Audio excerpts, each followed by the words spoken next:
We went through a variety of methods sort of to try and recruit people. So we had links to a few charities and organisations, sort of long COVID support, COVID aid, and we, touch base with with those charities, and we did lots of recruitment on social media, sort of on Twitter as it was then, now X. Linking in with them, trying to recruit people that way. We also worked with a social enterprise called Diversity and Ability to try and broaden our reach to people from marginalised backgrounds and people with different learning disabilities and things like that, to try and include a variety of people in the co-design. When you're recruiting to co-design, you need to be really mindful of the population that you're working with, because you might need to recruit them very differently and offer them different opportunities to get involved. Everything we did was virtual because of the pandemic, and because people with long COVID simply didn't want to be in crowded spaces for fear of catching COVID again, or for making their symptoms worse due to sort of travel time, etc., and energy expenditure. So we did everything virtually. So yeah, being mindful of what your population can and can't do.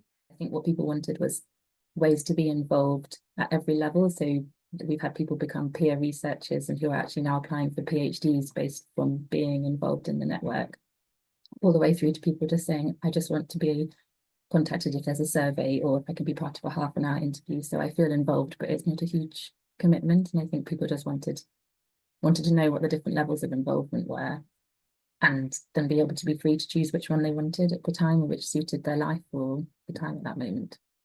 Just thinking about, how we kind of invite people and the language we use, in the way we definitely, a very much informal, layperson style, not technical, not jargon, friendly, welcoming, really letting people know from the outset that we really do want to hear those views and opinions, and we're not just wanting to do that as a tick box exercise. It's that warmth that we really do need their help to actually shape, because it's what they tell us that will shape this resource. I was reaching out to people and saying, would you like to be involved in designing a research proposal that may or may not turn into a research project that then someone would be involved in as a participant?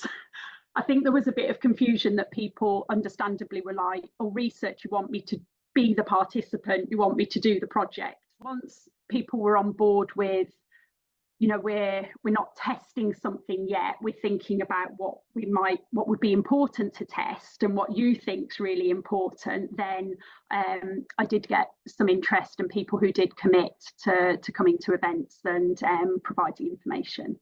Sure.